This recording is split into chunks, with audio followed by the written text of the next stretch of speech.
నమస్కారం గంటారావానికి స్వాగతం. ముందుగా ప్రధాన అంశాలు. హిల్టుపై రాజీ పడే ప్రసక్తే లేదన్న రాష్ట్ర ప్రభుత్వం. ప్రతిపక్షాలు కోరితే విచారణకు సిద్ధమని వెల్లడి.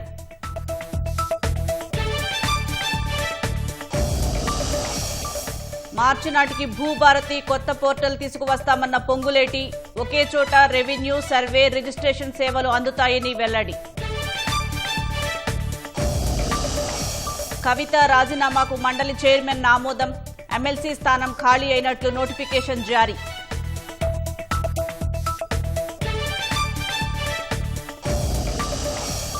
తూర్పుగోదావరి జిల్లా కొవ్వూరులో ప్రైవేటు బస్సు దగ్ధం.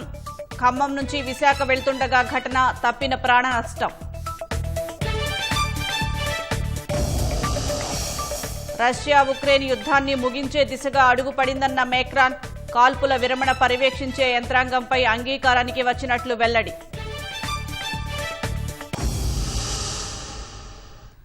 రేపటి తరాల భవిష్యత్తు, ఈ నేల మనుగడ కోసమే ప్రభుత్వం హైదరాబాద్ పారిశ్రామిక భూముల బదలాయింపు హిల్ట్ పాలసీని తెచ్చిందని పరిశ్రమల శాఖ మంత్రి శ్రీధర్ బాబు స్పష్టం చేశారు. కొందరు కావాలనే ఈ పాలసీలో ఏదో మతలబు ఉందంటూ తమ ప్రభుత్వంపై విమర్శలు చేస్తున్నారన్నారు.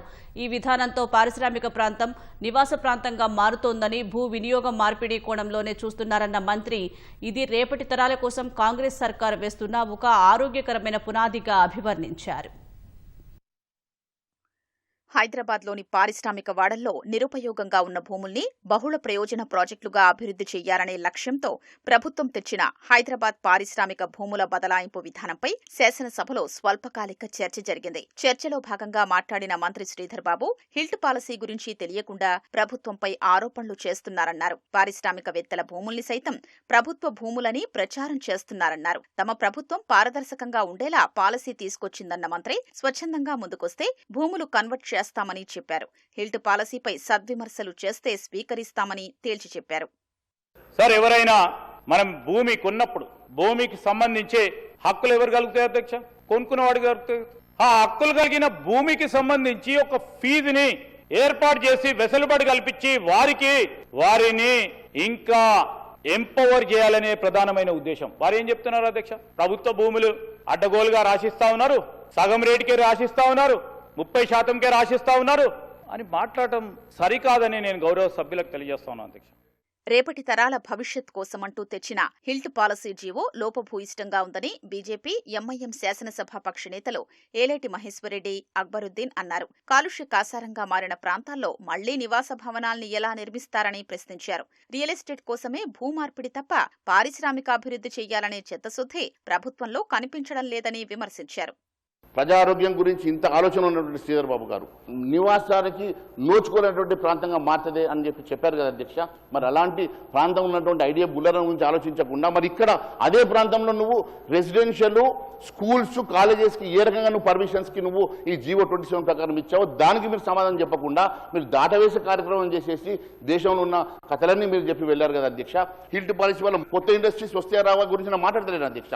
ఈ ఇండస్ట్రీసే మూతపడితే అనేక మంది దాని మీద ఆధారపడినటువంటి ఉద్యోగస్తుల సంగతి మరి దాని గురించి ఏ రోజున ఆలోచన చేశారు అధ్యక్ష? There are some few serious environmental and public health issues which needs to be attended, sir. Conversion of contaminated land into housing commercial zones, building homes over chemically contaminated land can expose family to toxin for decades. Industries from 1980s and 1990s, mostly chemical units, many factories operating then handle hazardous chemical and dispose waste unsafely. Hazardous waste dumped and left buried toxic residue may still be trapped in the soil and ground water below these lands, sir. HILT పాలసీపై cabinet sub committee ముఖ్య పాత్ర పోషించిందని నీటిపారుదల శాఖ మంత్రి ఉత్తమ్ కుమార్ రెడ్డి తెలిపారు. కాలుష్యరహిత హైదరాబాద్ కోసం తమ ప్రభుత్వం కృషి చేస్తోందని స్పష్టం చేశారు. అధికారంలో ఎవరున్నా పరిశ్రమల షిఫ్టింగ్ తప్పనిసరిగా జరుగుతుందని మంత్రి వ్యాఖ్యానించారు. We played a key role in this policy being developed as the cabinet subcommittee on resource mobilization, and we stand by this policy. I personally think that this policy is good for the Hyderabad city and for Telangana. Our policy is to make Hyderabad a clean, livable city. So Hyderabad city growing into a global metropolis does require pollution norms like shifting all industries out of Outer Ring Road. So what is the criticism? HILT పాలసీపై ఎవరికీ ఎలాంటి అపోహలు వద్దని పరిశ్రమల శాఖ మంత్రి శ్రీధర్ బాబు చెప్పారు. సభ్యులు లేవనెత్తిన అంశాలపై మంత్రి సమాధానమిచ్చారు. ఇండస్ట్రియల్ బోలారంకి సంబంధించి ఆ ఇండస్ట్రియల్ పార్క్ ఓఆర్ఆర్లో ఉంది, ఆ ఇండస్ట్రియల్ ఎస్టేట్ ఐఐసి ద్వారా కానీ ఇవ్వలేదు కనుక అవి కూడా దీంట్లోకి వచ్చే మరి కార్యాచరణ తీసుకుంటాం అధ్యక్ష. All red and orange category తప్పకుండా అందరి అభిప్రాయం తీసుకొని అది మ్యాండేటరీగా పెట్టి ముందుకు తీసుకెళ్లే కార్యక్రమం చేస్తామని కూడా మీ ద్వారా గౌరవ సభ్యులకు తెలియజేస్తామని అధ్యక్ష. రేపు పొద్దున మేము ఇండస్ట్రియల్ ఎస్టేట్స్ ఏర్పాటు చేసుకోవడానికి నిధులు అవసరం ఉంటుంది. ఆ ఇండస్ట్రియల్ ఎస్టేట్స్ కూడా గ్లోబల్ స్టాండర్డ్స్తో నిర్మాణం చేయాలని, ఈటీపీ ప్లాంట్స్ నిర్మాణంతో పాటు అక్కడ కావాల్సిన సౌకర్యాలు, లాజిస్టిక్ పార్క్లు, ఇవన్నిటి బఫర్ జోన్స్తో పాటు ఈరోజు అధునాతనమైన హంగులాలతో ఈ గ్లోబల్ ఇండస్ట్రియల్ పార్క్స్ అంటే గ్లోబల్ స్టాండర్డ్స్తో ఇండస్ట్రియల్ పార్క్ తీసుకురావడానికి దానికి కూడా వ్యయం అవుతుంది అధ్యక్ష. This is a development impact fee we are collecting. HILT పాలసీతో హైదరాబాద్లో కాలుష్యం తగ్గుతుందని, ఢిల్లీ లాంటి పరిస్థితులు దూరం చేయొచ్చని సర్కార్ భావిస్తోంది. 2047 నాటికి రాష్ట్రంలో $3 ట్రిలియన్ సాధనే లక్ష్యమని శాసనసభ వేదికగా ఉప ముఖ్యమంత్రి బట్టి విక్రమార్క పునరుద్ఘాటించారు. రాష్ట్రంలోని ప్రతి ఒక్కరి అభివృద్ధికి ప్రభుత్వం కట్టుబడి ఉందని చెప్పుకొచ్చారు. కఠినమైన లక్ష్యాలు నిర్దేశించుకొని ముందుకు వెళ్తున్నామన్న భట్టి పిల్లల భవిష్యత్తును నిర్దేశించేదే రైజింగ్ 2047 అని అన్నారు. ఈ అంశంపై సూచనలు, సలహాలు ఇవ్వాలని సభలోని సభ్యులను కోరారు. ఇది కేవలం ప్రభుత్వ నివేదిక కాదు, రాజకీయ ప్రణాళికా పత్రము కాదు.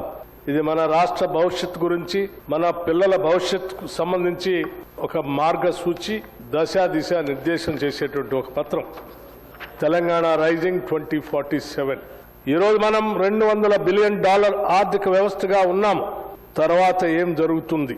మనం యథావిధిగా కొనసాగితే 2047 నాటికి మనం సహజంగానే $1.2 ట్రిలియన్ ఆర్థిక వ్యవస్థగా ఎదుగుతామని ఆర్థికవేత్తలు చెప్తా ఉన్నారు. అది గౌరవప్రదంగానే అనిపిస్తుంది.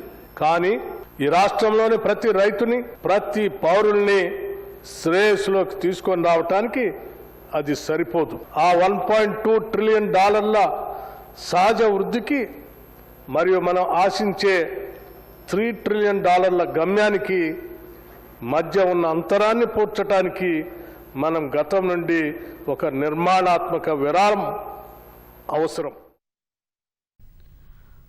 అసెంబ్లీ శీతాకాల సమావేశాలు 5 రోజులు ప్రశాంతంగా కొనసాగాయి. ఉభయ సభలు అనేక సమస్యలపై చర్చించడంతో పాటు సభ్యుల ప్రశ్నలకు సమాధానాలు ఇవ్వటం, పలు అంశాలపై తీర్మానాలు చేయటం, చట్ట సవరణలు చేయటం, స్వల్పకాలిక చర్చలు చేపట్టడం లాంటివి జరిగాయి. శాసనసభ సమావేశాలు 5 రోజుల పాటు కొనసాగగా 40 గంటల 45 నిమిషాలు కొనసాగింది. సభ్యులు అడిగిన 32 ప్రశ్నలకు ప్రభుత్వం సమాధానం చెప్పింది. అదేవిధంగా 7 స్టార్ క్వశ్చన్లు, సభ్యులు అడిగిన 82 సప్లిమెంటరీ ప్రశ్నలకు ప్రభుత్వం సమాధానమిచ్చింది. అదేవిధంగా శాసనసభ సమావేశాల్లో 66 మంది సభ్యులు భాగస్వామ్యమయ్యారు.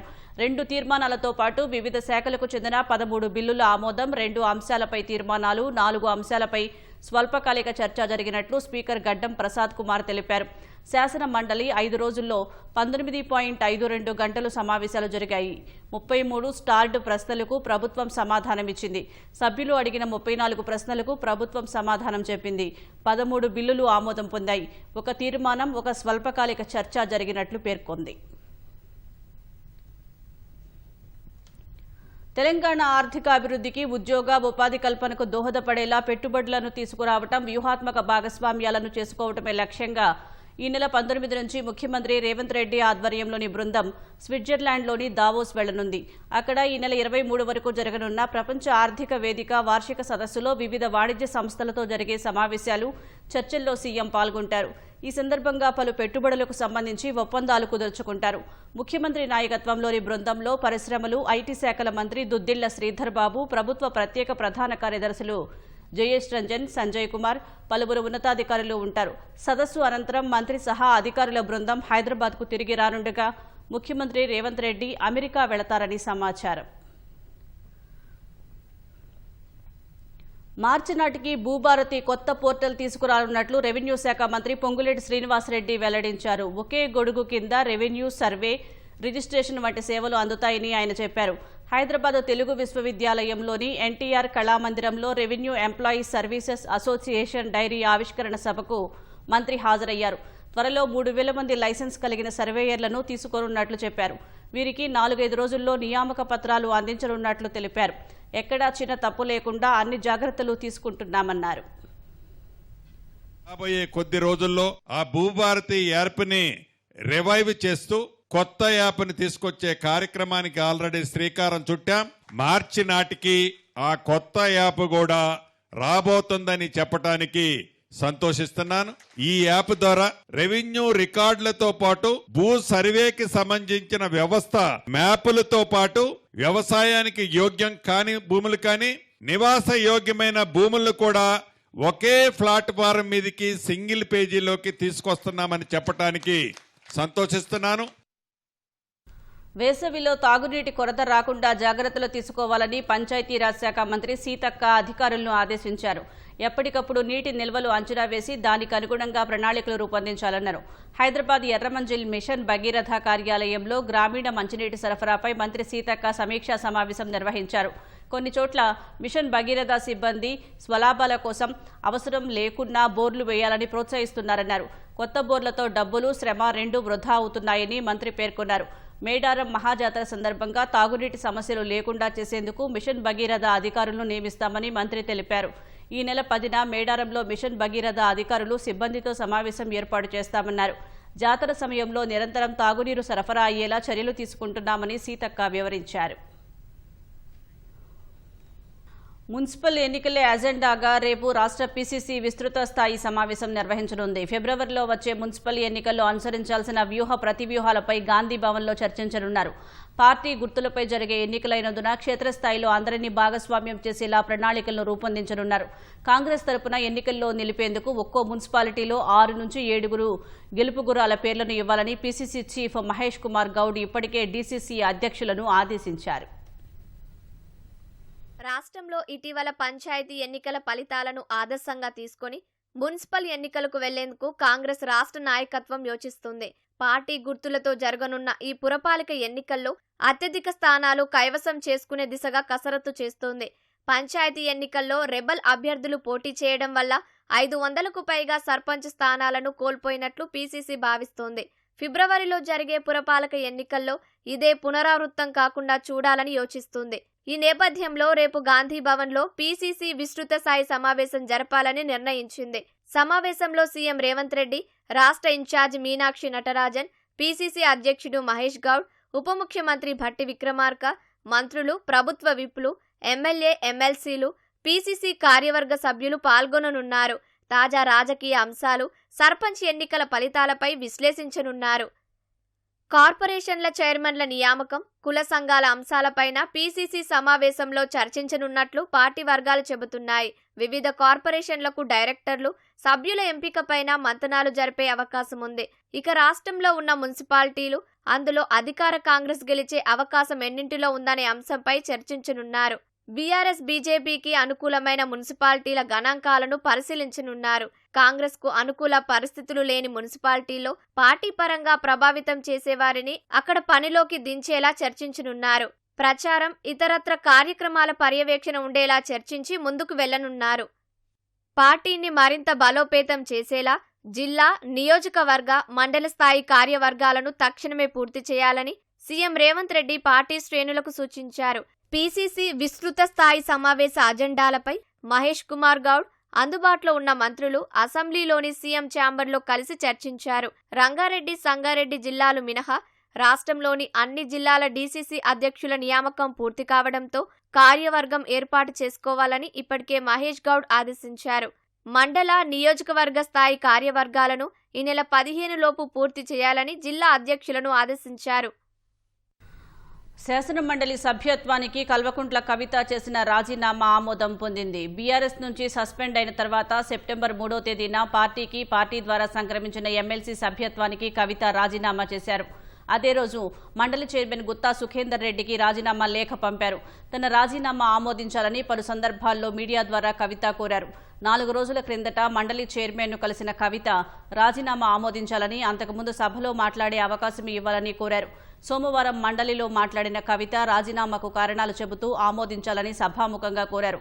భావోద్వేగాల మధ్య రాజీనామా నిర్ణయం తగదని మరోమారు ఆలోచించుకోవాలని గుత్తా సుఖేందర్ రెడ్డి సూచించారు. అయితే రాజీనామా విషయంలో పునరాలోచన లేదన్న కవిత ఆమోదించాలని కోరారు.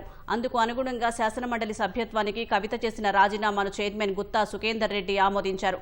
ఇప్పటి వరకు కవిత ప్రాతినిధ్యం వహించిన నిజామాబాద్ స్థానిక సంస్థల కోటా ఎమ్మెల్సీ స్థానం ఖాళీ అయినట్లు నోటిఫికేషన్ కూడా జారీ చేశారు. 2020లో నిజామాబాద్ స్థానిక సంస్థల స్థానానికి జరిగిన ఉప ఎన్నికల్లో ఎమ్మెల్సీగా ఎన్నికైన కవిత 2022లో మరోమారు అదే స్థానం నుంచి ఎన్నికయ్యారు. కవిత ఎమ్మెల్సీగా 5 ఏళ్లకు పైగా బాధ్యతలు నిర్వర్తించారు. సంగారెడ్డి జిల్లా కోహీరు మండలం సజ్జాపూర్లో ఇటీవల జరిగిన పంచాయతీ ఎన్నికల్లో తనకు ఓటు వేయలేదని అక్కసుతో ఓ వ్యక్తి ఇల్లు కూర్చేశారు. ఈ నేపథ్యంలో బాధిత కుటుంబాన్ని రాష్ట్ర ఎస్సీ ఎస్టీ కమిషన్ చైర్మన్ బక్కి వెంకటయ్య పరామర్శించారు. పోలీసుల వైఫల్యంతోనే ఎస్సీ ఎస్టీలపై దాడులు జరుగుతున్నాయని ఆయన అన్నారు. బాధితుడు బేగరి రాములు కుటుంబానికి ఎస్సీ ఎస్టీ కమిషన్ తరపున పరిహారాన్ని అందజేశారు. ఈ విషయంపై కోహీరు ఎస్ఐ పంచాయతీ కార్యదర్శి తీరుపై తీవ్రంగా మండిపడ్డారు. బాధితుడికి అండగా ఉండాల్సిన పోలీసులు దాడి చేసిన వ్యక్తులకు అనుకూలంగా వ్యవహరించి బాధితులపైనే కేసులు పెట్టారని ఆరోపించారు. ఎస్ఐతో పాటు గ్రామ పంచాయతీ కార్యదర్శిపై చర్యలు తీసుకోవాలని డిమాండ్ చేశారు. నల్గొండ జిల్లా మిర్యాలగూడ మండలం తుంగపాడులో ఎన్డీఆర్ ఎరువుల గోదాముని కలెక్టర్ బడుగు చంద్రశేఖర్ అధికారులతో కలిసి తనిఖీ చేశారు. యూరియాకి సంబంధించిన పలు స్టాక్ రికార్డుల్లో పరిశీలించారు. అనంతరం ఎన్డీసీఎంఎస్ ఎరువుల దుకాణాన్ని పరిశీలించారు. రైతులతో నేరుగా సంభాషించి యూరియా సరఫరా, పంపిణీ విధానం, సమస్యలను అడిగి తెలుసుకున్నారు. జిల్లాలో ప్రస్తుత సీజన్కు అవసరమైనంత యూరియా నిల్వలు సమృద్ధిగా ఉన్నాయని, ఎలాంటి కొరత లేదని స్పష్టం చేశారు. కావున రైతులు ఆందోళనకు గురై ముందస్తు నిల్వలు చేసుకోకూడదని సూచించారు. అలాగే రాష్ట్ర ప్రభుత్వం ఇటీవల అమలు చేస్తున్న యూరియా యాప్పై రైతుల అభిప్రాయాలను అడిగి తెలుసుకున్నారు. ఆదివాసీల సాగులో ఉన్న పోడు భూములకు పట్టాలు అందించాలని భద్రాద్రి కొత్తగూడెం జిల్లా భద్రాచలంలో ఆదివాసీలు ర్యాలీ నిర్వహించారు. రైతు కూలీ సంఘం ఆధ్వర్యంలో వివిధ ప్రాంతాల నుంచి వచ్చిన గిరిజనులు భద్రాచలంలోని ఐటీడీఏ కార్యాలయం ఎదుట నిరసన చేపట్టారు. ఆదివాసీల సమస్యలను ప్రభుత్వం పరిష్కరించట్లేదని నినాదాలు చేశారు. గోదావరి నది ముంపు బాధితులకు ఇళ్ల స్థలాలు, నిరాశ్రయులకు ఇళ్లు మంజూరు చేయాలని కోరారు. ఈ సందర్భంగా 1000 మంది ఆదివాసీల వినతి పత్రాలు తయారు చేసి ఐటీడీఏ పీఓకు అందజేయనున్నట్లు ఆందోళనకారులు వెల్లడించారు.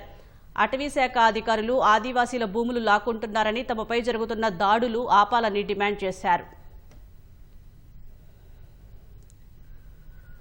సాహితీ ఇన్ఫ్రాటెక్ వెంచర్స్ కేసులో ఎండీ లక్ష్మీనారాయణ, మాజీ డైరెక్టర్ పూర్ణచంద్రరావులపై ఈడీ అనుబంధ ఛార్జిషీట్ దాఖలు చేసింది. గతంలో హైదరాబాద్ సీసీఎస్లో నమోదైన కేసు ఆధారంగా మరో కేసు నమోదు చేసి ఈడీ దర్యాప్తు చేపట్టింది.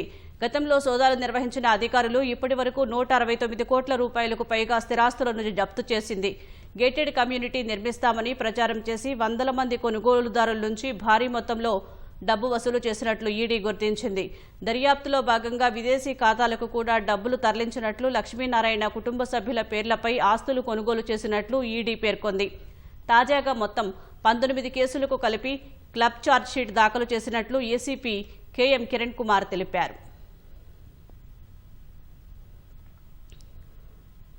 జాతీయ గ్రామీణ ఉపాధి హామీ పథకం స్థానంలో కొత్తగా తెచ్చిన వీబీజీ రామ్జీ చట్టంపై నెలకొన్న అపోహలను తొలగించేందుకు కేంద్రం చర్యలకు ఉపక్రమించింది. నరేగా పథకం కంటే కొత్తగా తెచ్చిన చట్టం ఎంతో మెరుగైందని, కనీస వేతనాలకు రక్షణ కలుగుతుందని జాతీయ గ్రామీణాభివృద్ధి సంస్థ NIRD director general Narendra Kumar తెలిపారు. హైదరాబాద్ రాజేంద్రనగర్లోని నార్మ్ సంస్థలో ఉపాధి హామీపై జరిగిన జాతీయ సదస్సుకు ముఖ్య అతిథిగా హాజరయ్యారు. ఉపాధి కల్పనలోనూ, సమ్మిళిత గ్రామీణ అభివృద్ధిలోనూ కొత్త చట్టం కీలక పాత్ర పోషిస్తుందని నరేంద్ర కుమార్ అన్నారు. 2047 నాటికి వికసిత్ భారత్ ఎదగాలనే లక్ష్యంతో దేశ ఆకాంక్షలకు అనుగుణంగా కొత్త చట్టం తెచ్చినట్లు తెలిపారు. మన పంచాయతీల యొక్క ప్రయారిటీస్, నేషనల్ యొక్క ప్రయారిటీస్ని, వీటన్నిటిని ఎట్లాగా మనం సమన్వయం చేసుకుంటూ దేశాన్ని ముందుకు తీసుకువెళ్ళచ్చు.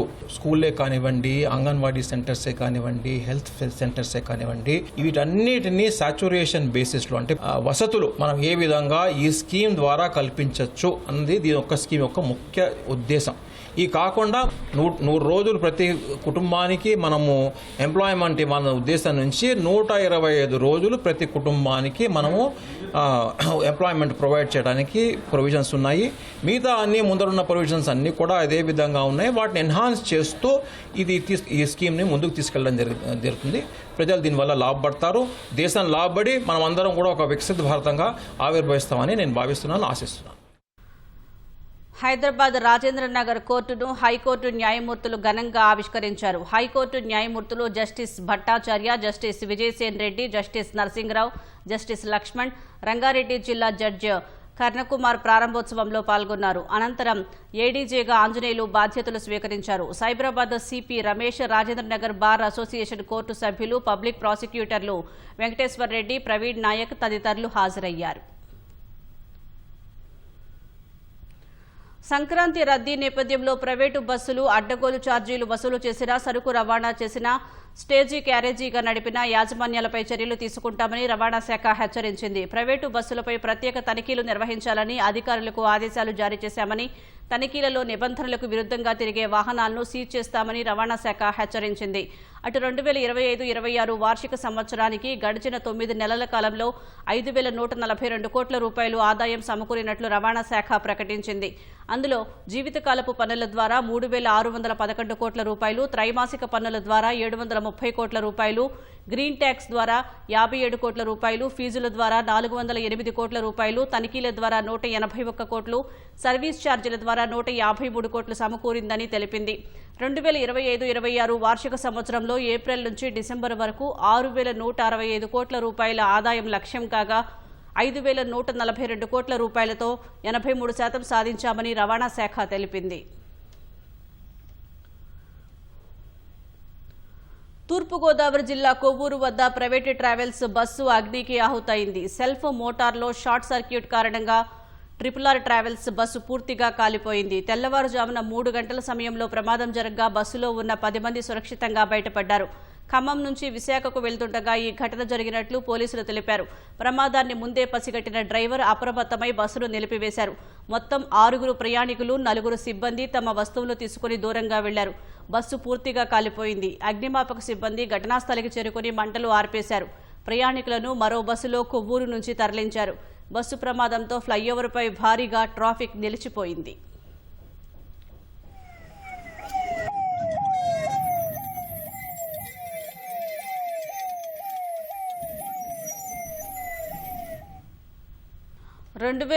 ఢిల్లీ అల్లర్ల కుట్ర కేసులో ఉమర్ ఖలీద్, షర్జీల్ ఇమాంలకు సుప్రీంకోర్టు బెయిల్ నిరాకరించడాన్ని నిరసిస్తూ జవహర్ లాల్ నెహ్రూ యూనివర్సిటీలో చేపట్టిన నిరసన తీవ్ర వివాదానికి దారితీసింది. ఆందోళన సందర్భంగా పలువురు విద్యార్థులు ప్రధాని మోదీ, కేంద్ర హోంమంత్రి అమిత్ షాలను లక్ష్యంగా చేసుకుని అభ్యంతరకర నినాదాలు చేసినట్లు ఆరోపణలు వచ్చాయి. దీనిపై జేఎన్యూ రాసిన లేఖ ఆధారంగా కేసు నమోదు చేసిన ఢిల్లీ పోలీసులు దర్యాప్తు చేపట్టారు. అభ్యంతరకర నినాదాలు చేసిన విద్యార్థులపై కఠిన చర్యలు తీసుకుంటామని జేఎన్యూ తెలిపింది. రాజకీయంగా దుమారం రేపిన ఈ ఘటనపై అంతర్గత విచారణకు ఆదేశించింది. 2020 జనవరి 5న జేఎన్యూ క్యాంపస్లోకి ముసుగు ధరించిన వ్యక్తులు ప్రవేశించి విద్యార్థులు, ఉపాధ్యాయులపై దాడి చేసిన ఘటనకు గుర్తుగా సోమవారం ఓ కార్యక్రమాన్ని నిర్వహించారు. ఈ నిరసనలో మోదీ, అమిత్ షాపై కొందరు విద్యార్థులు అభ్యంతరకర నినాదాలు చేశారు. ఈ ఘటనను బీజేపీ ఖండించింది. ఆ నినాదాలు అర్బన్ నక్సల్ భావజాలంతో ఉన్నట్లు పేర్కొంది.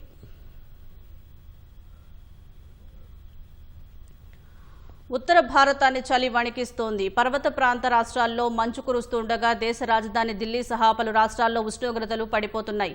ఢిల్లీ ఈ ఏడాదిలో అత్యంత చల్లని రోజును నమోదు చేసింది. రాజధానిలో మంగళవారం కనిష్ట ఉష్ణోగ్రత 7.6 డిగ్రీల సెల్సియస్గా నమోదైంది. జమ్మూ కాశ్మీర్, లద్దాఖ్, గిల్గిత్ బాల్టిస్తాన్, ముజఫరాబాద్లోని చాలా చోట్ల 0 డిగ్రీల సెల్సియస్ కంటే తక్కువగా కనిష్ట ఉష్ణోగ్రతలు నమోదయ్యాయి. హిమాచల్ ప్రదేశ్, ఉత్తరాఖండ్లలో 0 నుంచి 5 డిగ్రీల మధ్య, ఉత్తరప్రదేశ్, రాజస్థాన్లలో 5 నుంచి 10 డిగ్రీల మధ్య కనిష్ట ఉష్ణోగ్రతలు నమోదవుతున్నాయి. హిమాచల్లోని లాహౌల్ స్పితి జిల్లాలోని టాబో ప్రాంతంలో -10.8 డిగ్రీల సెల్సియస్ కనిష్ట ఉష్ణోగ్రత నమోదైంది. మధ్య ఎగువ కొండ ప్రాంతాల్లో మంచు కారణంగా మంచినీటి పైపులు గడ్డకట్టాయి. ఫలితంగా తాగునీటి సరఫరాకు ఆటంకం కలిగింది. ఎత్తైన గిరిజన ప్రాంతాలు, జనాభా లేని ప్రాంతాల్లో ఉష్ణోగ్రతలు గడ్డకట్టే స్థాయి కంటే 12 నుంచి 18 డిగ్రీలు తక్కువగా ఉండటంతో ఆర్కిటిక్ తరహా పరిస్థితులు నెలకొన్నాయి. రష్యా ఉక్రెయిన్ యుద్ధాన్ని ముగించే దిశగా అమెరికా సహా ఉక్రెయిన్ మిత్ర దేశాలు ఆమోదించిన భద్రతా ప్రకటన ఒక కీలక అడుగు అని ఫ్రాన్స్ అధ్యక్షుడు ఇమాన్యుయల్ మ్యాక్రాన్ చెప్పారు. ప్యారిస్లో 20కి పైగా దేశాల ప్రతినిధులతో జరిగిన సమావేశం తర్వాత ఆయన ఈ వ్యాఖ్యలు చేశారు. అమెరికా నాయకత్వంలో కాల్పుల విరమణ పర్యవేక్షించే యంత్రాంగంపై అధికారులు అంగీకారానికి వచ్చారని మ్యాక్రాన్ చెప్పారు. శాంతి ఒప్పందం కుదిరిన తర్వాత కూడా ఉక్రెయిన్ సాయుధ దళాలే మొదటి రక్షణ శ్రేణిగా ఉంటాయని వివరించారు. ఉక్రెయిన్కు దీర్ఘకాలిక సైనిక సహాయం, ఆయుధ సంపత్తిని అందించడం కొనసాగిస్తామని సంయుక్త ప్రకటనలో మిత్ర దేశాలు తెలిపాయి. యుద్ధం నిలిచిపోయిన తర్వాత భూమి, ఆకాశం, సముద్ర మార్గంలో రక్షణ చర్యలు చేపడతామని స్పష్టం చేశాయి. అయితే భవిష్యత్తులో రష్యా మళ్లీ దాడి చేస్తే ఉక్రెయిన్కు ఎలా మద్దతు ఇవ్వాలి, శాంతిని ఎలా పునరుద్ధరించాలి అనే విషయాలపై బైండింగ్ కమిట్మెంట్స్ను మిత్ర దేశాలు ఖరారు చేయాల్సి ఉంది.